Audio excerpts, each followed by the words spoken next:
नमस्कार, NokingNews.com में आपका स्वागत है। मैं हूं गिरिजेश वशिष्ठ। कल सरकार ने फिर एक और बयान दिया है और इस बार जो बयान दिया है वो सीधे सीधे सुप्रीम कोर्ट के सामने दिया है। और सुप्रीम कोर्ट में बयान पर वैक्सीन को लेकर कई ऐसी बातें कही हैं, कई बड़ी बातें कही हैं जिन बातों को हम जानते हैं, सरकार भी जानती है लेकिन मानती नहीं है। इस बार सरकार क्या मान रही है, कैसे मान रही है, उसने क्या कहा है, इसके बारे में बात करेंगे। कहीं मत जाइए। बात है प्रशांत भूषण जो सीनियर एडवोकेट हैं, उनकी जो याचिका सुप्रीम कोर्ट में चल रही थी उस पर, और उसमें सुप्रीम कोर्ट ने एक नोटिस जारी किया था भारत सरकार को टीके पर। उसके जवाब में भारत सरकार ने जो कहा है, जो कोर्ट में जवाब दाखिल किया है, ये उसकी बात है। कहीं मत जाइए, चैनल को सब्सक्राइब कर लीजिए। अगर आप हमारे चैनल को सपोर्ट करना चाहते हैं तो हमारा UPI ID जो है वो यहाँ डिस्क्रिप्शन में सबसे नीचे मिलेगा, उसके ज़रिए भुगतान कर सकते हैं। वीडियो के अंत में एक बार कोड होता है, उसके ज़रिए भी आप भुगतान कर सकते हैं। कहीं मत जाइए, अभी लौट के आता हूँ।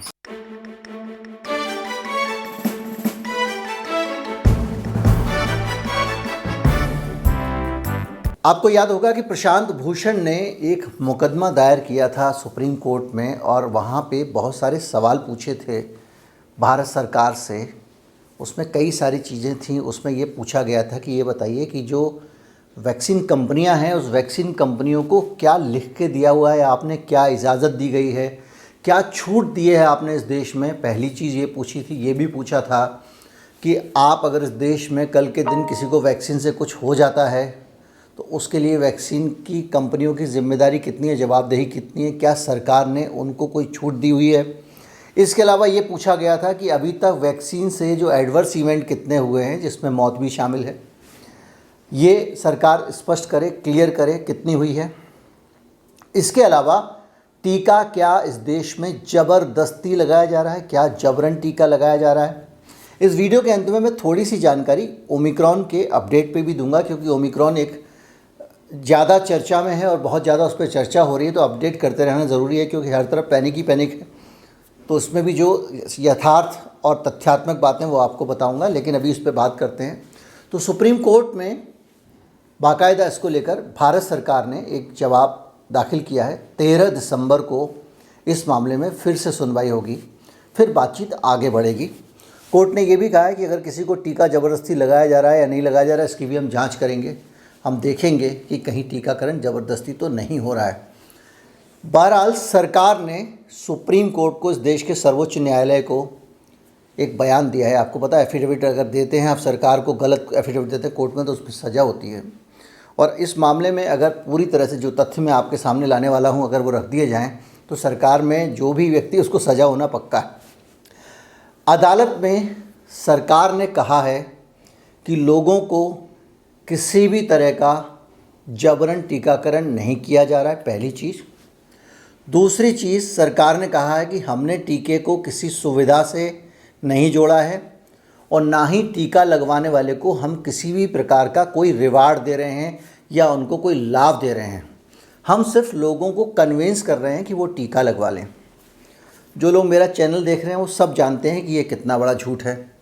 लेकिन जब मैं आज इस झूठ की बात कर रहा हूँ तो आपको ये भी बताना ज़रूरी है कि भाई झूठ है तो कैसे है। तो मैं आपके सामने कुछ क्लिप्स हैं वो आपसे शेयर कर रहा हूँ। हमारे मित्र हैं, नियमित पाठक हैं और उनके पास मेरा व्हाट्सएप नंबर भी है, इसलिए वो लगातार कुछ ना कुछ हमको भेजते रहते हैं जानकारियाँ, जिनके ज़रिए हम उनको जब भी जहाँ से कोई जानकारी मिलती है, इसमें बहुत सारी जानकारियाँ उन्होंने भेजी हैं। न्यूज़पेपर की क्लिप्स भेजते रहते हैं। ये देखिए, पहली खबर है, एक कलेक्टर साहब हैं, उन्होंने सिंगरौली है मध्य प्रदेश में, ज़्यादातर खबरें ये मध्य प्रदेश की हैं, देश भर में इस तरह की खबरें आ रही हैं। मैंने बहुत सारे जो ग्रुप्स हैं हमारे व्हाट्सएप पे और दूसरी जगहों पे, उनसे लोगों से कहा था कि कोई अगर आपके पास इस तरह की जानकारी हो तो मुझे दें, ताकि मैं इसको आगे इस वीडियो में शामिल कर सकूं। तो हमारे मित्र हैं, उन्होंने बताया कि सिंगरौली में कलेक्टर ने आदेश जारी किया। ये अखबार में खबरें छपी हैं, सब क्लिप उसको मैं ऑनलाइन लगा दूंगा। और उसमें कहा है कि वैक्सीन ना कराने वालों पर FIR होगी और कलेक्टर ने सख्त निर्देश जारी किए हैं। इस खबर में लिखा हुआ है कि 100% वैक्सीनेशन हो, इसके लिए कलेक्टर राजीव रंजन मीना ने सख्त फरमान जारी किया है। ये खबर आई थी। इसके अलावा एक खबर आई थी कि दूसरा डोज नहीं तो राशन और खाद दोनों नहीं मिलेगा। ये खरगोन की मध्य प्रदेश की खबर है। शिवराज सिंह जी की सरकार क्या कर रही है वहाँ पे आप देखिए।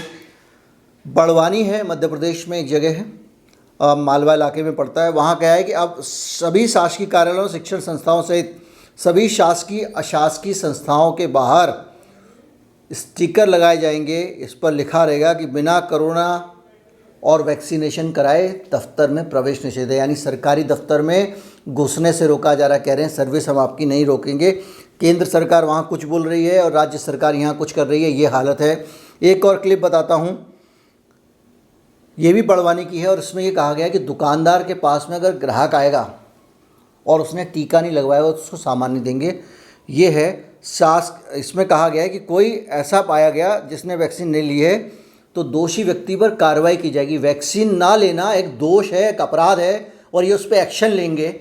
ये बताइए कितना पैसा टीका कंपनियों से पैसे खा के किस किस तरह के ये आदेश निकाल रहे हैं। ऐसा मुझे लगता है पैसा खाया होगा, क्योंकि जब सरकार का ऑर्डर है, सरकार सुप्रीम कोर्ट में कह रही है कि हमने मैंडेट नहीं किया हुआ है, तो तुम किस मुँह से इस तरह की ज़बरदस्ती करो? इसका मतलब तुमने पैसे खाए हैं और इसके अलावा और कोई चीज़ ही नहीं। या फिर बताओ कि आपके पास मुख्यमंत्री का कौन सा आदेश है? किस आदेश में शिवराज सिंह चौहान जो है उन्होंने ये कहा है कि आप ज़बरदस्ती करिए? ये एक के बाद एक कितनी सारी तस्वीरें हैं। एक और तस्वीर देखिए, इंदौर में दुकान, दफ्तर और शोरूम में बिना डोज के कर्मचारी मिले तो दुकान को सील कर देंगे। यानी दुकान पे काम करने वाला कर्मचारी अगर टीकाकृत नहीं है तो दुकान को सील कर देंगे। ये कुछ खबरें हैं जो मेरे पास अभी आई हैं और भोपाल में भी बताया जा रहा है इस तरह की सख्ती करेंगे। ये मध्य प्रदेश की हैं। अब आप सोचिए, दो चीज़ें सोचिए। एक तो ये चीज़ें, ये जो वहाँ बैठे हुए हैं इनका काम है सरकार के आदेशों को जारी कराना, सरकार के नियम, भारत के संविधान और कानून को लागू करवाना और सुनिश्चित करना, उसकी रक्षा करना। ये जितने बड़े IAS IPS जितने भी होते हैं। दूसरा, ये पढ़े लिखे होते हैं और बहुत रट के जाते हैं। वैसे तो आमतौर पे जो इस तरह की परीक्षाओं में बहुत ज़्यादा पढ़ाई और ज्ञान ज़रूरी होता है, जनरल नॉलेज बहुत पूछते हैं। तो इनको जिस कोरोना पर एक सख्त आदेश जारी कर रहे हैं उस पर कोई साइंटिफिक इन्फॉर्मेशन इनके पास है नहीं। दुनिया में कहीं पे भी कोई भी ये बात नहीं मानता है कि टीका लगा के आदमी दुकान पे बैठ जाएगा तो वो बीमारी नहीं फैलाएगा। कोई साइंस नहीं मानता है। मैं आपको कई डॉक्टर्स के इंटरव्यू भी यहाँ पे दिखा चुका हूँ। कोई साइंस ये नहीं मानता है कि कोई आदमी अगर वो टीकाकृत हो गया है तो वो इन्फेक्शन नहीं फैलाएगा। बल्कि ये भी है कि जिसने टीका लगवा लिया है वो तो निश्चिंत रहेगा, मज़े में रहेगा। जिसको नहीं लगा उसको उल्टा बीमारी दे सकता है, ऐसा विज्ञान कहता है। तो ये ज़बरदस्ती क्यों है और ये किस देश में कौन सा राज चल रहा है? अगर ये संविधान का राज चल रहा है, कॉन्स्टिट्यूशन का राज चल रहा है, इस देश में कानून का राज है, तो भैया ये कौन सा कानून है? सरकार सुप्रीम कोर्ट में लिख के दे रही है, सब सरकार के स्वास्थ्य मंत्री ट्वीट करते हैं, सब मैं दिखा चुका हूँ आपको, और उसके बावजूद आप ज़बरदस्ती टीका लगा रहे। सुप्रीम कोर्ट कह रहा है मैं जांच करूंगा। मैं एक निवेदन करता हूं आप लोगों से, जो लोग भी ये वीडियो देख रहे हैं, इस तरह की बहुत सारी क्लिप्स आपके पास भी होंगी। मैंने कुछ उदाहरण दिए 2 4 5। इन क्लिप्स को सुप्रीम कोर्ट ऑफ इंडिया के पते पर मेल करें जबरन टीकाकरण के सबूत के तौर पर कि ये देखिए साहब, ये जबरन टीकाकरण के सबूत हैं। अब दूसरा एक और आंकड़ा वहाँ पे दिया गया कोर्ट में, और वो आंकड़ा दिया गया वैक्सीन से होने वाली मौत और एडवर्स इवेंट का आंकड़ा।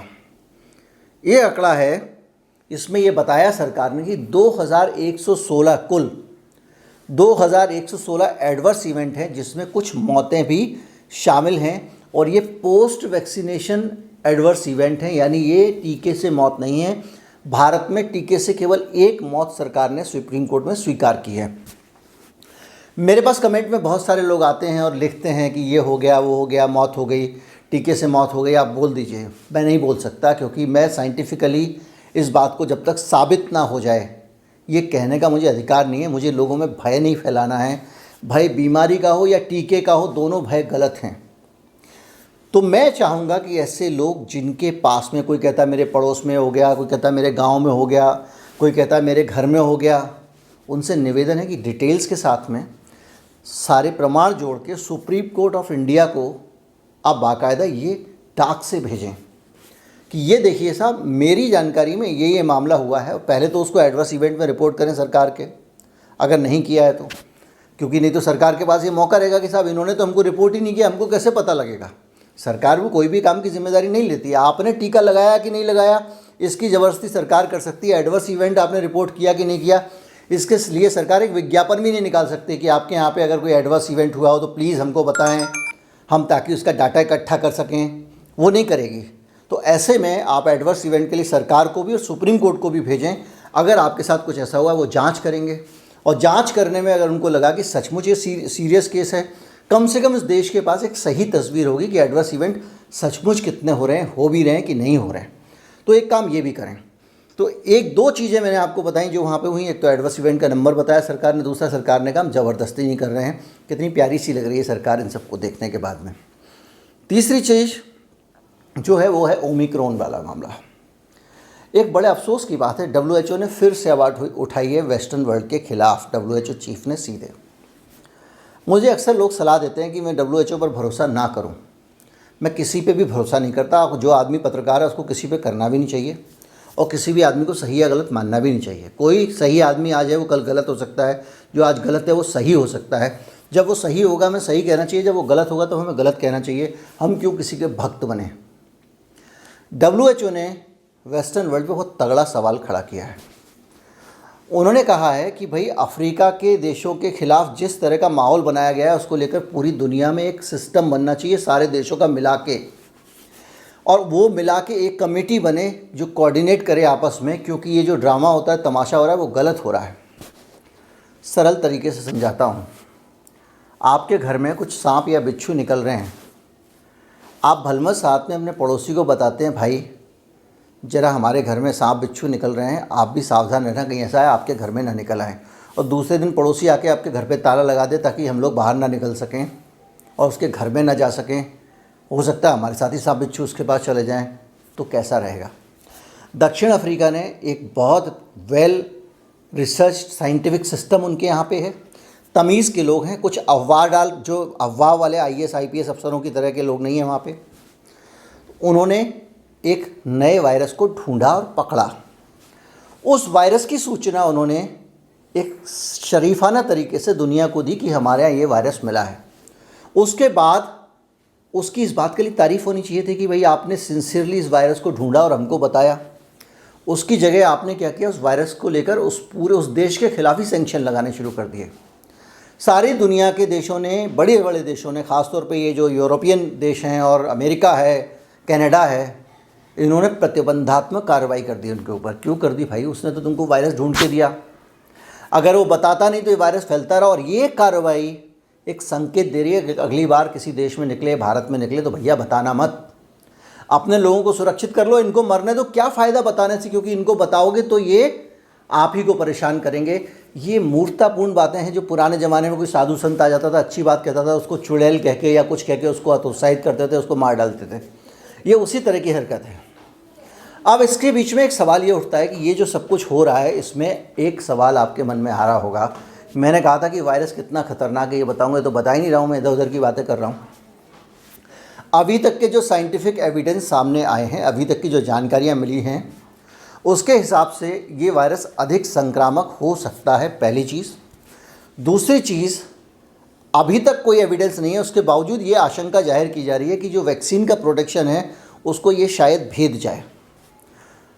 और तीसरी चीज़ जो है वो ये है कि इसके जो परिणाम अभी तक सामने आए हैं ये उतना घातक और मारक नहीं है, किसी भी आदमी के रेस्पिरेटरी सिस्टम पे ये अटैक नहीं करता है। आपका जो सांस का सिस्टम है, आपके फेफड़े हैं जिसके लिए आपको ऑक्सीजन लगानी पड़ती थी, वेंटिलेटर पे जाना पड़ता था, वो सब बीमारियां इसमें नहीं है। मतलब इसका जो बहुत मारक और घातक नहीं है। एक तरफ ये सारी खबरें हैं, सूचनाएं हैं जो साउथ अफ्रीका में जिन्होंने फर्स्ट हैंड वायरस को देखा, जिन्होंने खोज की, जिन्होंने पता किया, बताया, उनकी तरफ से इन्फॉर्मेशन आ रही है।